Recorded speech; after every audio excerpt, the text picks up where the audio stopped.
Diplomatic relations between Australia and the United States officially began on the 8th of January 1940, and since then, the relationship between the person sitting in the Oval Office and the Prime Minister has profoundly affected our place in the world. With the amicable yet distant relationship between Prime Minister Albanese and President Trump set to be tested for 4 more years if Albo retains his position, let's look back at previous Prime Ministers and their dealings with presidents past. The first meeting between an American president and Australian Prime Minister was in 1918, and it was also one of the worst. Poor Billy Hughes was met with total silence by President Wilson. Not a great start to the relationship. Things picked up in the 40s when we had a little more to talk about, and Prime Minister Menzies brokered a discussion between the US President Roosevelt and Prime Minister Churchill, resulting in the Atlantic Charter and basically bringing America into the war.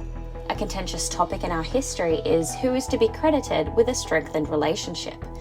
Once believed to be John Curtin, who, after World War II, was widely named the father of this alliance, but instead of establishing a lasting relationship, merely reflected an Australian desire to solidify a strategic partnership.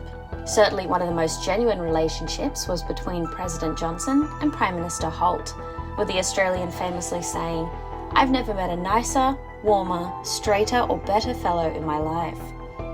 Johnson, who gave Holt a 19-gun salute on his visit, was also the first sitting president to visit Australia. However, this personal diplomacy was not able to be carried through for their successors, with the relationship between Gough Whitlam and Richard Nixon a famously frosty one. In all fairness, this relationship endured the heights of the Cold War, and when it came to an end, similar aims and interests ended as well, leading to the greatest ever crisis in the US-Australia alliance. Whitlam saw an opportunity to revamp Australia's image in the world and increase our power in the relationship, something a post-Watergate Nixon had a hard time swallowing, threatening to remove Australia from American intelligence. While many supported Whitlam's gutsy attempt to be a great modernizer of foreign relations, others feared the reckless endangerment of this protective relationship.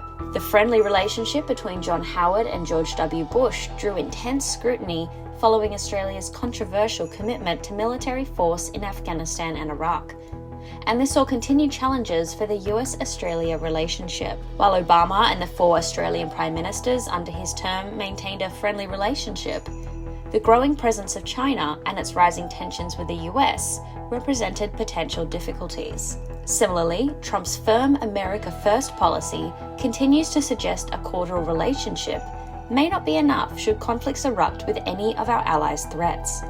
And with its military dominance not as high as the 1900s, this security blanket may not be enough in today's uncertain world.